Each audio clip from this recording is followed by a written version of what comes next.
Good evening, everyone. Good evening, and good evening. God bless. Thank you for joining us, joining me in the room. Um, I want to give an opportunity for you to come on in, say hello, let us know where you're watching from. I'm kind of looking at two devices just so I won't miss anyone that's coming in who wants to come in and say hello to us on tonight. So blessings and thank you for coming in. Thank you. If you're watching by way of Facebook, go ahead and like, tag, invite, and also on YouTube, go ahead and share and invite people on YouTube. All right. So let's come on in, everybody that's coming in. Let us know that you are sharing the live. If you're watching, come on in, just say hello. Even if you're not able to stay the uh, entire evening, let me go ahead and share mine now and share it. Yep.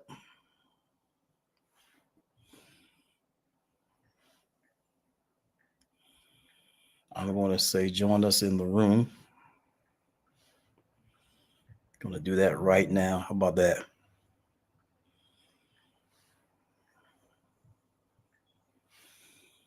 I'm posting that right now. I'm sending that out. All right. So if you're coming on in, come on in, say hello. Good evening. Blessings to you all. Thank you for joining in the room. Come on come on, everybody. Come on in the room. Tonight is 7 o'clock, actually 7:03. And so we want to go ahead and get moving. I see some familiar faces, some people. If this is your first time on, let us know that this is your first time on. And if, yeah, just do that for me. Of course, my wife is on. Overseer Danielle is on. I seen Sister Yvette. I seen Sister Dawn. My mother is on. Deacon Janice, Sister Dawn Hill, Sister Melissa, Brother Antoine, Aunt Sheila is on. Minister Elect Lavelle Blaine is on. And so if you haven't gone ahead and uh, like and share and invite, go ahead and do that right now, especially if you are someone who's come on with us before. You are our extension. You help us get the word out. That is Monday night. Sister Leah Granger is on, and you might be sitting with a group of people. So, yeah, that counts as sharing. That counts as inviting, but inviting people on from your particular page. So go ahead and share it from where you are, so that people will know that you are uh, tapped into the room tonight. Um, Brother Devin, thank you for being on. Thank you for being on. We appreciate you.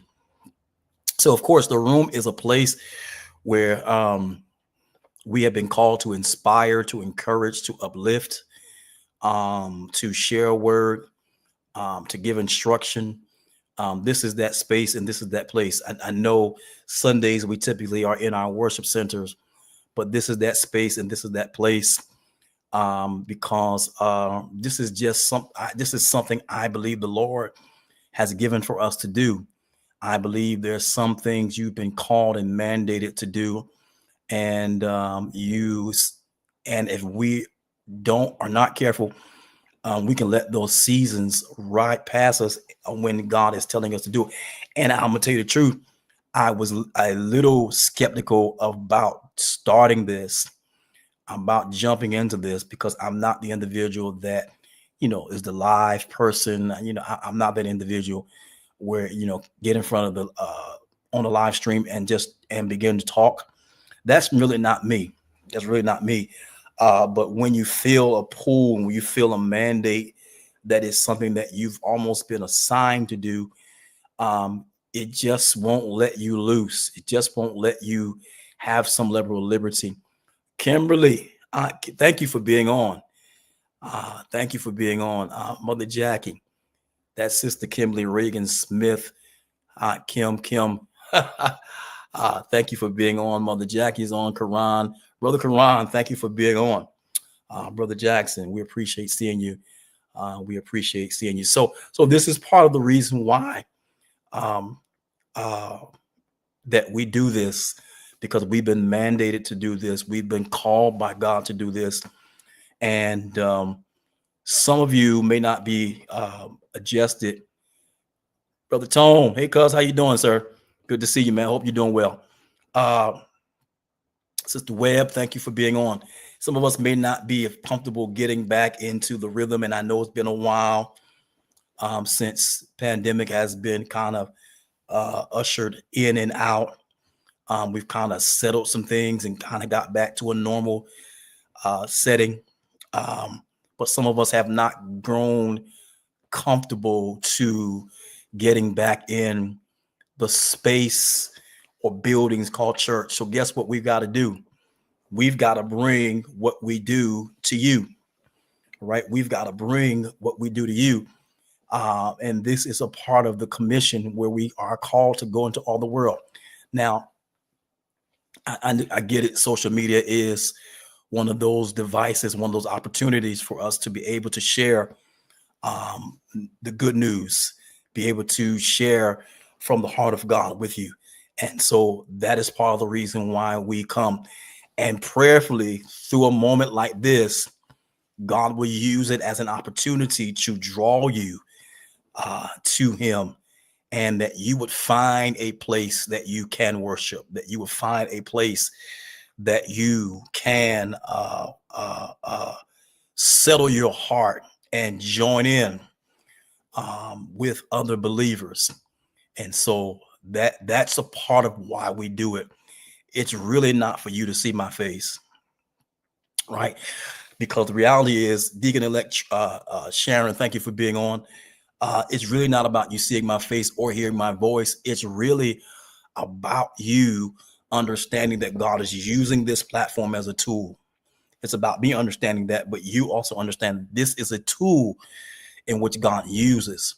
Now, the faces may be different, the voices may be different, but God uses the tool to draw His people to Him. And we can't ever forget that. I don't care what platform. Sister Clea, thank you for being on. I don't care what platform you're on. We can't ever forget that. We can't ever forget that platform is not about you. So I may say some things that may sound like I'm making about me, but I promise you there's a reason why I'm going to say what I'm saying tonight. It is not to be braggadocious. It is not to boast or anything of that nature, but everything that I attempt to say to you is my prayer is to bring glory and honor to the heart of God. And that should be our aim. That should be our goal. We should be striving to bring glory and honor to the heart of God in everything that we do. It is He that equips us with the gifts and the desires. See, God gives us the gifts, and He also gives us the desire, but He gives us those things so that we can do what pleases Him. You missed. Let me stop, rewind, and go back over it again. God gives us gifts and desires, and He gives us both of those things so that we can do what pleases Him. So He provides you with the tools. He provides you with the drive. The reason why you're so driven, God blessed you with that drive. The reason why you're so gifted, God gave that to you. But all of that is not for your fame. Now, if you become famous through it, to God be the glory. But it's not, the intentions of it is not for you to gain some level of fame. It is to point mankind, to point men and women back to God so that they can get in their rightful places. They can begin. Yeah. Yeah. So they can get in their rightful places. And Elder elect Sandra, Thank you for being on. And Deacon Richardson, thank you for being on. So, which leads me to what I'm getting ready to talk about tonight. God has really grown my mind. He has really blessed us, my wife and myself, over this. I mean, when I say Amos 9 has really been something that has been happening in our lives. We've been experiencing Amos 9. We've been experiencing things happening so fast. I mean, one thing after the other, one thing after the other. And I'm saying that to say to you that when we get into a place of expectation, when we get into a place of belief, when our faith is in a place that is aligning us with the will of God, because sometimes we can have faith, but remember the gentleman that says in the scripture, Lord, help my I believe, but help my unbelief. So we can have faith, but our faith is not at its maximum, because there's still a level, an underlying factor of unbelief there. But we've got to now exercise and get the unbelief so that we can fully believe that God is going to do what he said. And Amos 9 has been happening in our lives, where the Bible teaches us that God's going to do a thing, and he's going to do it so fast. And let me just prophetically lean in for a moment and tell you that those of us who are in a position, who are faithful and who are full of faith, God is getting ready to cause things to happen in your life so fast. Somebody may be trying to figure out, well, I haven't been full of faith. I haven't been faithful. But do you not realize that faith comes from God? Because the Bible teaches us that he gives to every man the measure of faith. So faithful and full of faith. And Lord knows I have. Anybody else? I know I may not be able to see your hand, but you can put up that hand emoji. Anybody else been faithful to some things that you really could have walked away from? Anybody else been faithful through some things in your life? You stood the test. You've gone through it. You come on. You handled it well. Anybody else? Anybody else out there that wants to tell the truth? I've gone through it. I've stood through it. I've experienced it. It may not have been a good experience for me, but I believe that God was using that as a tool to get me to a place in him. I believe that God was using that moment, that time, that space in my life, come on, to draw faith up out of me. First of all, to show me, and I got to get to what I'm going to talk about, but to show me that faith is in my life, that I do have faith, that I do have what it takes to make it through. The Bible teaches us that we can do all things through Christ, but those things in your life came not to challenge your faith, but they came to prove that you do have faith. Yeah, to prove that you are faithful. You're faithful. You're faithful. You're faithful. And God has to take us through experiences, because a faith that cannot be, you heard this before, a faith that cannot be tested cannot be trusted. And so God at times has to take your faith through a series. I don't know who I'm talking to right now. I'm talking to something, but God has to take your faith through a series of processes in order for you, not that God doesn't know, in order for you to realize, for you to realize where your faith stands with God. So those of you that are coming on in, I just really want you to understand that this is a moment and this is a season. Carolyn Scott, thank you for joining. This is a moment and this is a season really where we need to really grab hold to what we say. If we're going to be faithful, grab hold to what you say. If this is a season where you've been challenging your life, I promise you, if you get a hold to what God is attempting to do, come on, don't be afraid, don't be ashamed, don't be bashful, don't allow yourself to be overcome with fear. Don't allow yourself to be overcome with fear. Don't allow yourself to be overcome with fear. Don't allow yourself to be intimidated by some of your past challenges and decisions. No, it is now time for you to come into and begin to embrace all that God is attempting to do. So I said all of that to say that God has blessed me to write a book. And the title of the book is The Messy Methodology of Prayer. Some of you know me, and I shout out to my wife for being in the background and being so proficient, right? So this book is really a reflection of my walk with God. It's really a reflection of my walk with God. And I'm going to use this book as to talk to you on tonight, right? So it's really a reflection of my walk with God through some of the challenges and some of the things that I have encountered in my walk with God. How many know that your walk with God does not come without challenges? Come on. You know that your walk with God comes with a level of challenges. So this book is a reflection of my walk with God and how prayer has shaped and strengthened me through every season. And I thought it was necessary to write this and incorporate some of my own personal experiences in it so that you can see what it feels like, and that it's not something fairy tale, right? So you won't feel like you're just reading something that's fiction, and you really can't see yourself in it. No, these are things that I've experienced. Of course, there's some biblical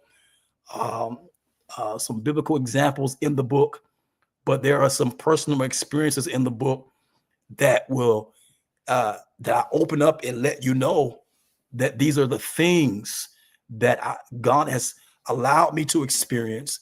And through those experiences, it was prayer. It was prayer that brought me through. It was learning how to draw near to God in times of despair.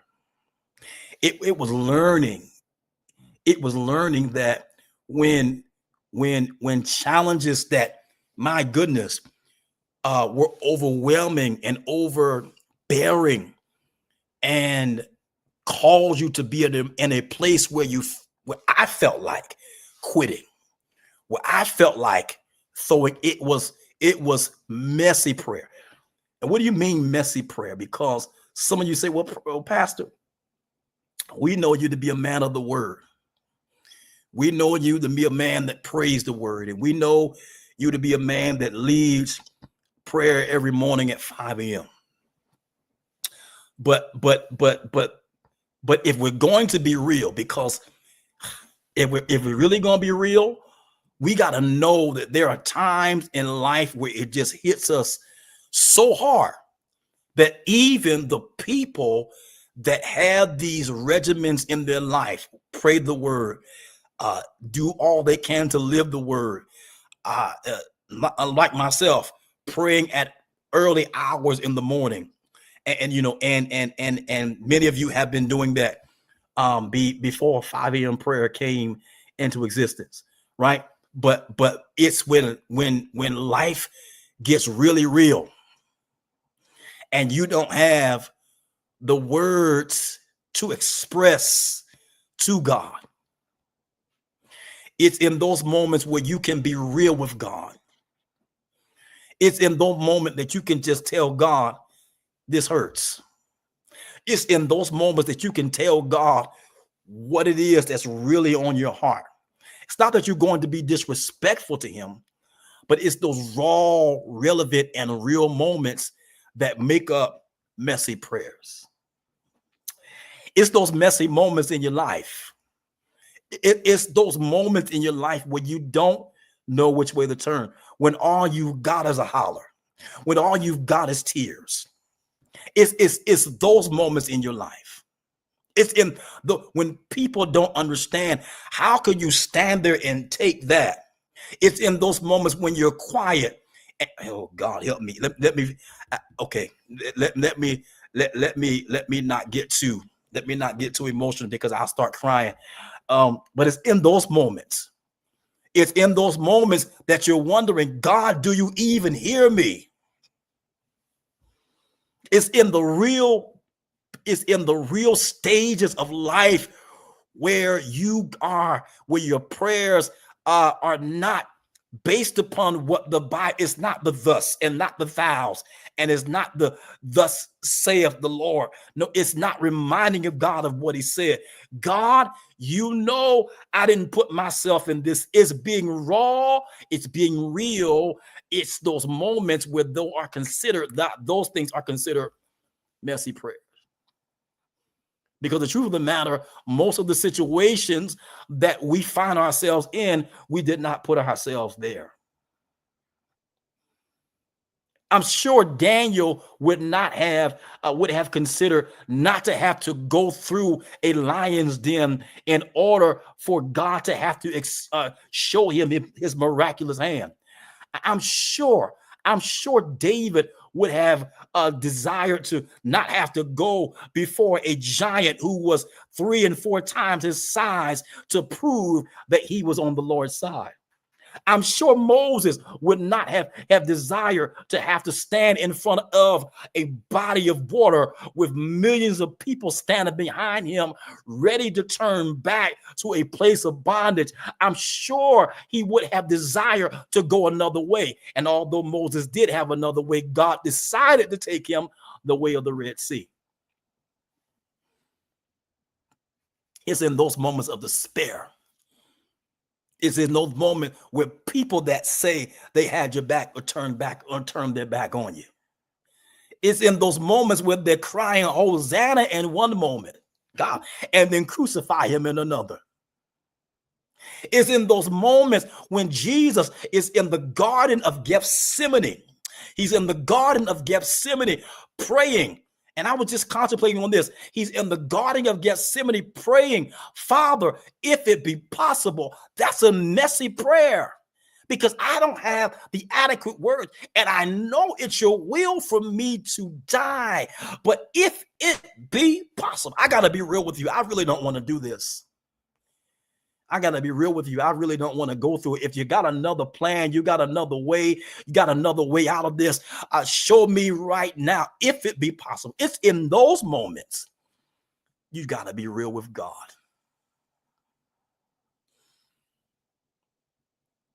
It's in those moments would you just say, Lord, remember me. It's in those moments when you finish scratching your head and trying to figure it out, and you still don't have the answer. It's in those moments, Lord, but I believed you all this way. You gonna let me down now? I've had faith all this time. You gonna turn your back on me now? It's in those moments which are considered messy prayer. So this book is for the seasoned prayer warrior. You may feel like my prayers are structured. I've been doing this a long time. Good, wonderful. This book is for you. The prayer warrior looking for deeper strategies. The person who's struggling with prayer, the person who struggles to pray because life feels overwhelming. This book is for you. The one who doesn't know where to start. That's a good one. Lord, remember me. That's a good one. Have mercy on me. It's a messy moment, and I don't have the words to say. It's in listen, and even in when I get back to tell you who the book is for, it's even in the moments when you don't have words at all. Sometimes it's just sounds.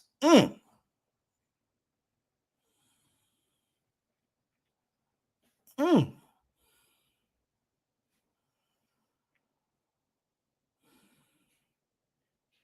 You know God gonna bring you through, but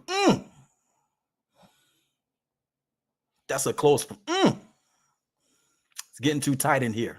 I don't know where my next circumstance, my next meal, I don't know how I'm gonna make it with what I have in my bank account. You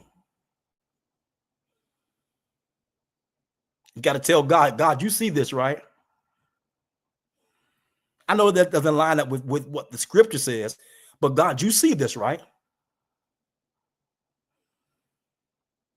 And so it's for the person who's struggling to pray because life feels overwhelming. The person who does not know where to start feels like their prayers are not enough because of some of the things that they've gone through in their life. And it's just for anyone who wants to strengthen their relationship. So what would you get out of this book? My prayer is that it's been designed that it teach you, not just teach you about prayer, but it takes you on a journey of reflection, that you begin to reflect in your own mind the times in your life as you read some of these personal stories and some of these biblical examples, that you would take reflection in your own life. And it takes you on the journey of how you have grown, because prayerfully over time, your prayer life will begin to get stronger. That's the goal, that your prayer life will get stronger, and that you won't just have a prayer life, but that you would then have a life of prayer, right? So that's the intention, that your prayer life will get stronger, your communication, your connection with God will grow deeper as you go on this journey. And that when you begin to see yourself after reading this book, you can see yourself in the book, but also understand that there are some levels of growth that have happened in your life in those messy moments of prayer. So you'll have opportunities to write. You have opportunities to write, reflect, and even answer questions about your own prayer. And so you're going to have to be truthful. I'm just giving you some insight, because I want this not just to be a book I've written, but I want this to be your own, that it becomes something that's personal to you. So I want this to be a tool. Take this as a tool to transform your prayer life. It becomes, then if it's a tool, then it becomes a resource that you can revisit over and over again as you grow in your walk with God. As you grow in your walk with God.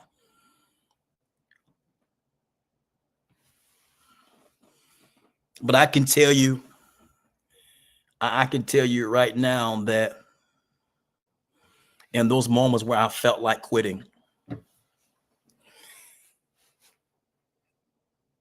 yes, ma'am. Yes, ma'am. Yes, elder. In those moments where I felt like quitting, in those moments where you almost felt alone,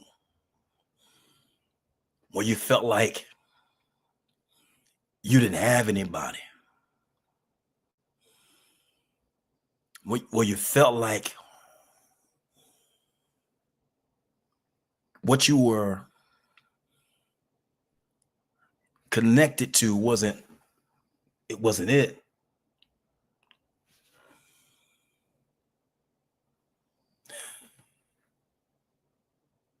This is the moments when you just don't have all the understanding. These are the moments when you just don't know what's coming up next. Am I going to have to continue doing this? What's going to happen? I'm thinking about my wife and my children. I'm thinking about my own life. What's going to happen? God, do you see this? Does not mean that your faith is weak. Does not mean, but God, do you see me? Lord, I'm drowning. Help me. Lord, I'm calling on you. Help me.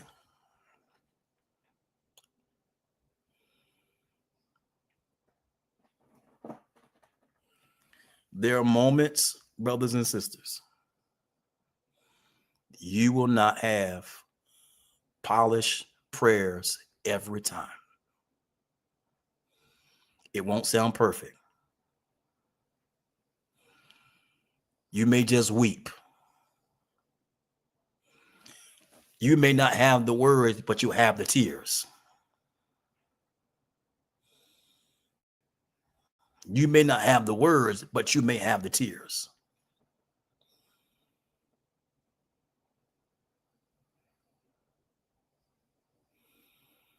And while somebody else may not understand what's going on, the Lord understands even through your tears. It's the messy moments of life, and they become messy prayers. It's those messy moments that God will allow that would turn into what is considered the messy prayers. I don't always know what to say to God. I don't always know how to articulate it, but he knows. I don't always know what is going on.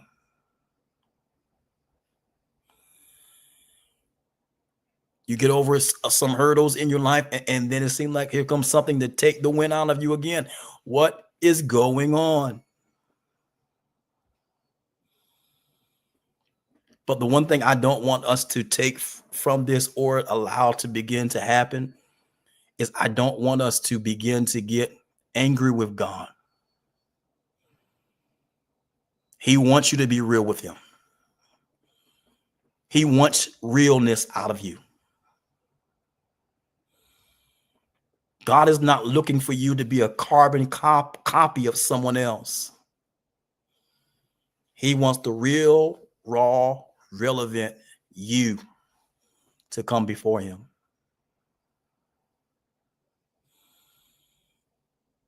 He wants the real, raw, relevant you. He's not looking for the one that is waiting for everything to be already accomplished in your life and things to be polished and looking shiny and got it going on. And no. He wants the real, raw, relevant you. He wants the part. He wants the you that don't feel like doing it today. He wants the you that feels like throwing in the towel. That's the you. No, I come to God when I got it together. I come to God when I wipe my eyes. I know God wants to see those tears. You know, I know they told us that God is not concerned about them, but why would not God not be concerned when the Bible says that he bottles up our tears? That's another that's another case in point.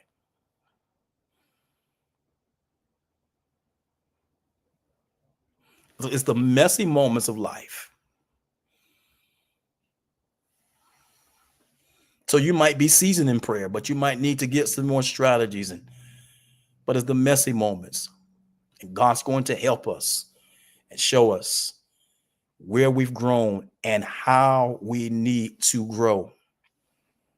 Because the Bible teaches us that we are here, or that gifts are in the earth, till we all come to the unity of the faith, to the measure of the stature of the Son of God, which means we still got some growing up to do. That we henceforth be no more children, tossed to and fro by every wind of doctrine.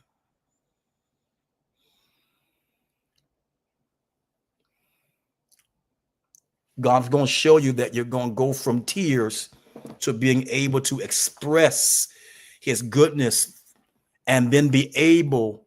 So a part of this is going to be training for some of you. I gotta really quit A part of this, you're going to get your training. These messy moments are going to be the moments where you understand that, and you're going to reflect back on this conversation, but it's the moments where you're going to begin to understand that God was training you,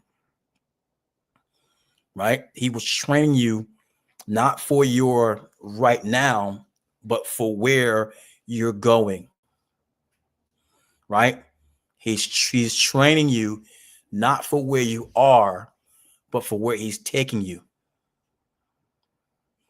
That's why it's confusing. That's why you don't understand it. That's why that's why it feels awkward.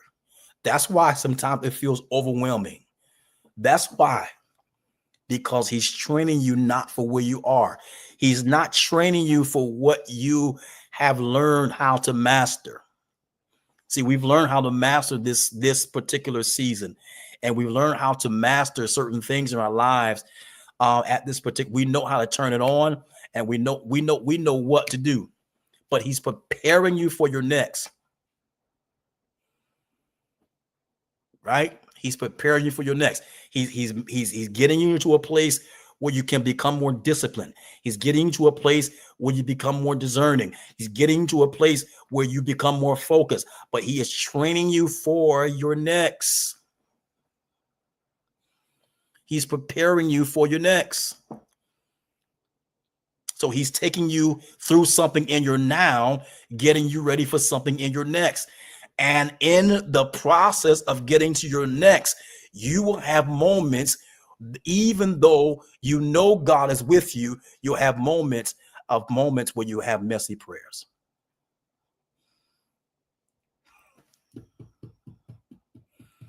Do you know that Job cursed the day that he was born? He didn't curse God, but he cursed the day that he was born. That was messy. Okay, never mind.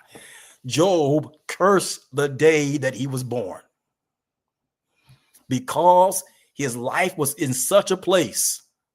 And then God, by his wisdom, interrupted Job's place of comfort, his place where he had everything under control. What do you mean he had everything under control? Job made sure he offered sacrifices for his children and himself. He made sure that things were in order in his life. He made sure. Come on, he made sure that things were in line. He made sure that he feared God and eschewed evil. He made sure that the Bible says there was no man more righteous than Job. He was upright. He was righteous, but yet God still causes some trouble to come into his life because he was not preparing Job for his present situation. He was preparing Job for the double that was coming in his life. And sometimes God has to empty you all the way out. Lord, sometimes God has to empty you all the way out so he can pour in double. But he has to, oh God. And so Job cursed the very day that he was born. He said, I wish I wasn't even cursed the day that I was born. He cursed it. In other words, what I'm going through right now, I would that God would not have and even allowed me to be born. That was messy. But he wasn't calling Job for his right now. The boils,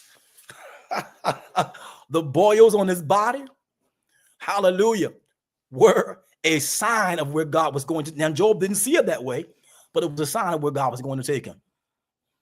It was a sign that God trusted him. God trusted him to do what? Not to curse him. That's what he told the devil. No, he won't curse me. God's going to empty you out. And some of you have been in a position where you felt like God was draining. God, I ain't got nothing left. I don't know what I'm talking. I don't have nothing left. I don't have anything else to give.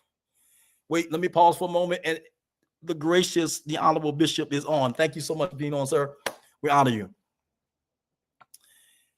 Listen, I don't have any. And there are moments and seasons in our lives where we feel as if God is emptying us all out.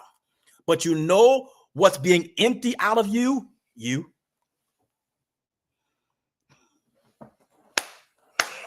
He's emptying you out of you so he can pour in more of himself.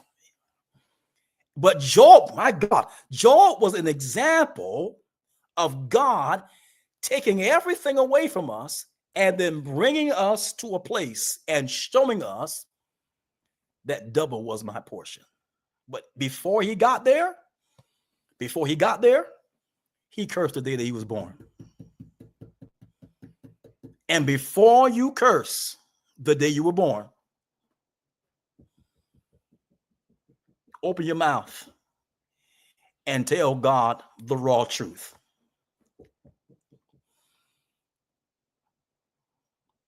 Messy prayers are about you and I being raw. They're not polished prayers. They're raw. They're relevant. They're truthful. And they come at the messy moments in life.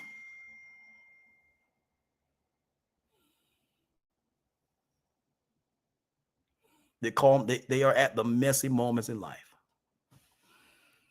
So I want to say to you that I believe that this book is going to be a blessing. It's going to be a blessing. I appreciate all of you that have taken the time to, that's right, we got to tell God the truth. If we're going to be truthful with anybody, let's be truthful with God. And I'm not talking about, whining and complaining and not doing your part. I'm not talking about that. I'm not talking about that.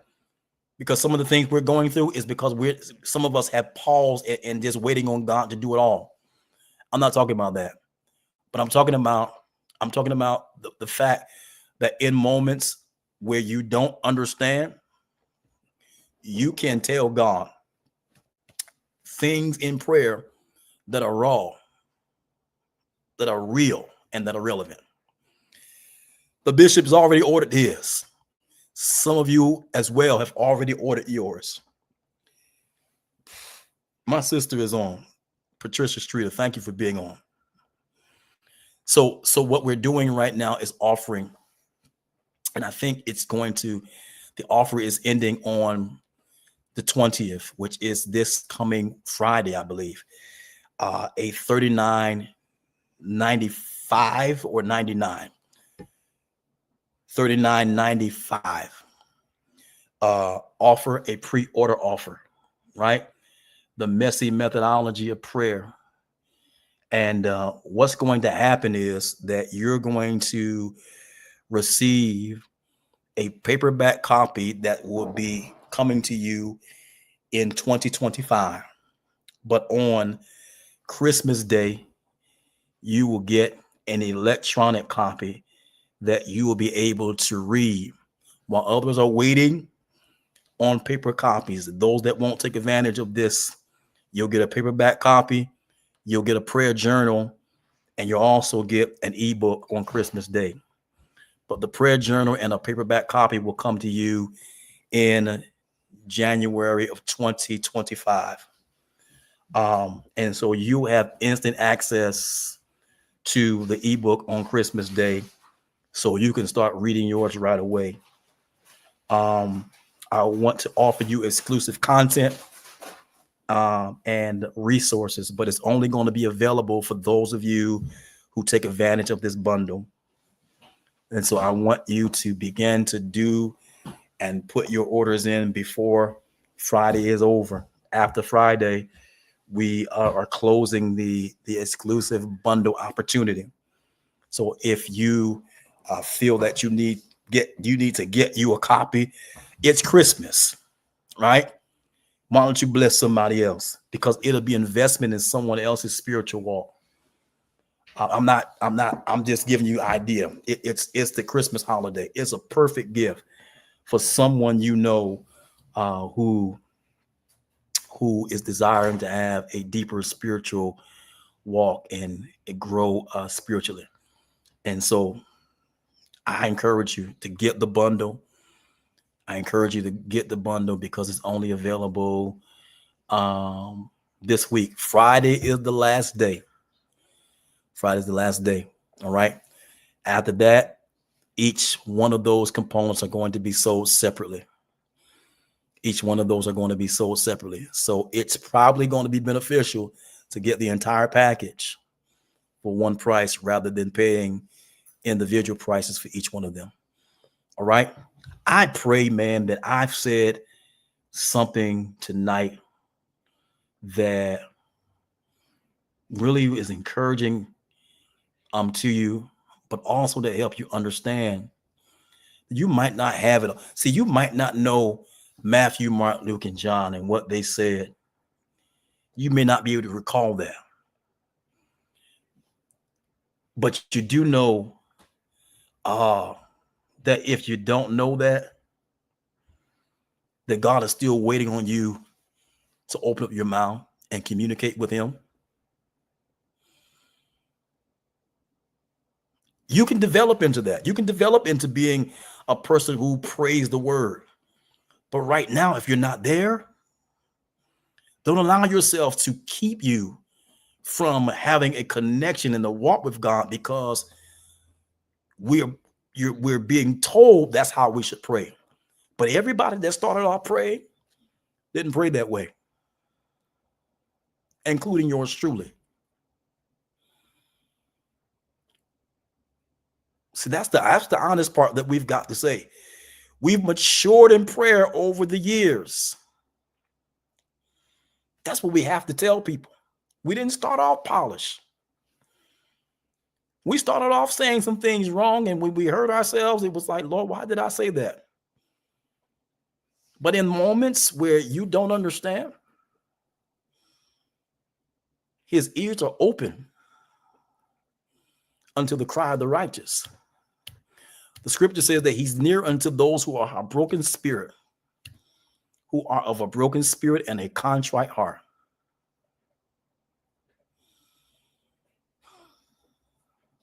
I don't know what's next, but I don't want my next to be without God. I don't know what's next, but I don't want my next to be without God.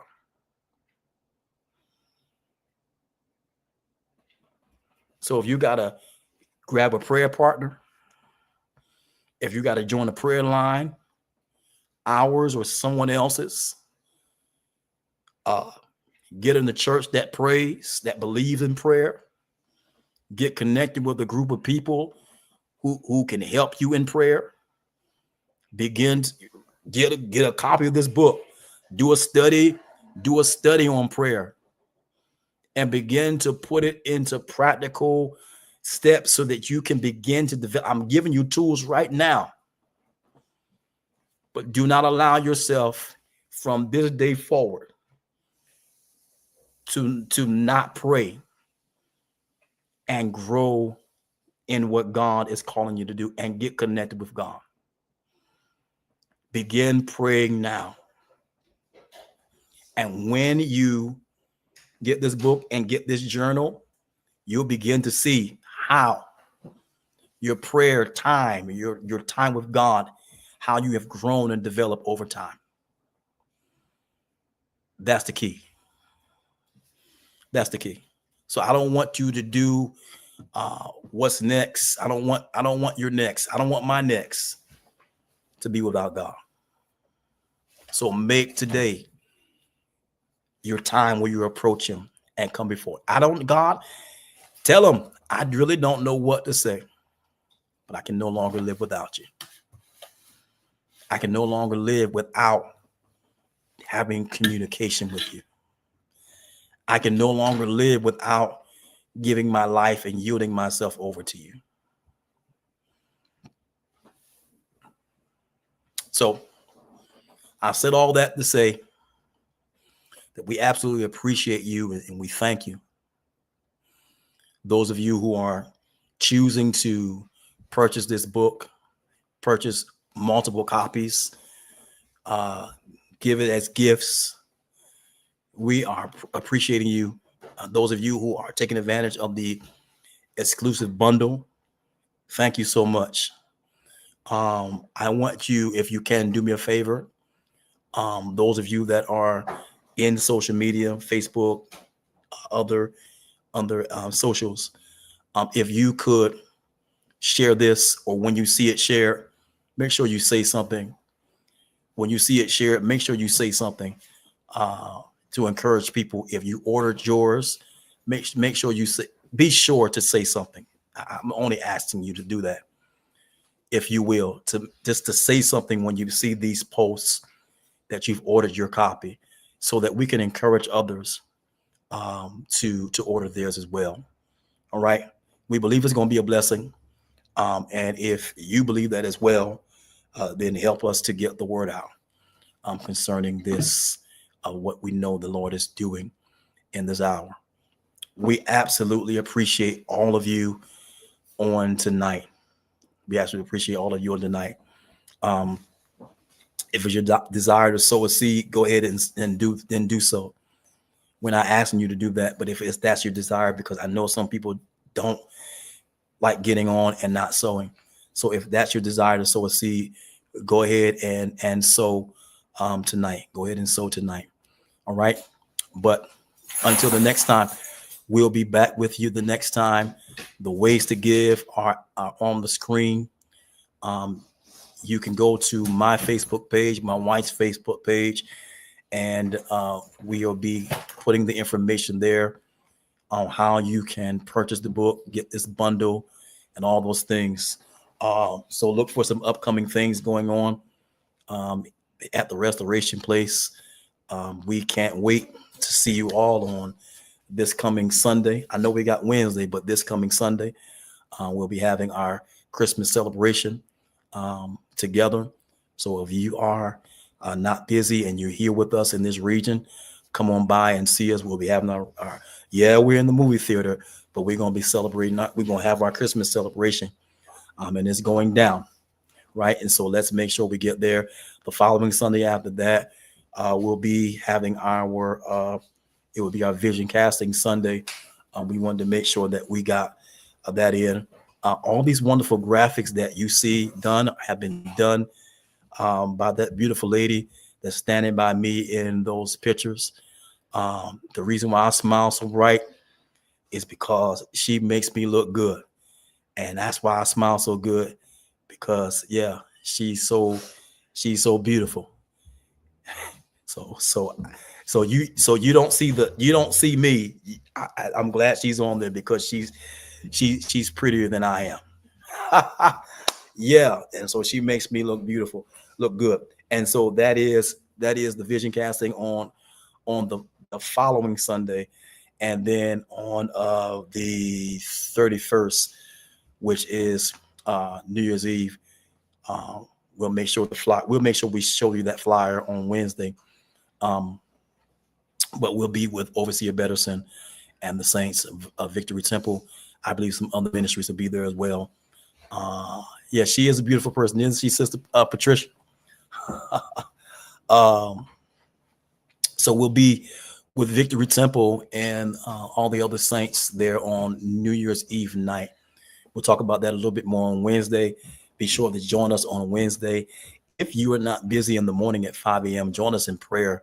Man, it's been powerful, and it's been something that is changing lives for the better.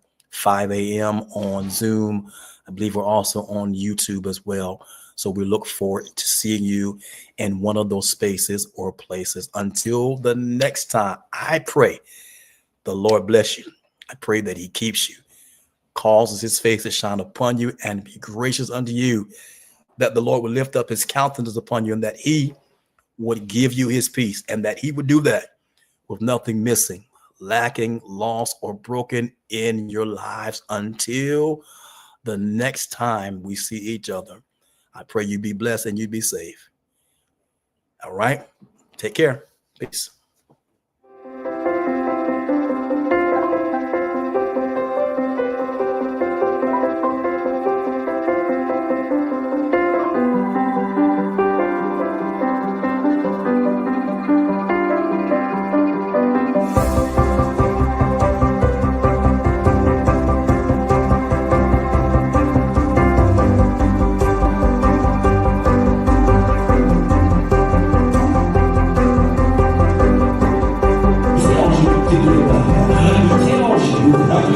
running more to me, and sadly to say, so that he'll want to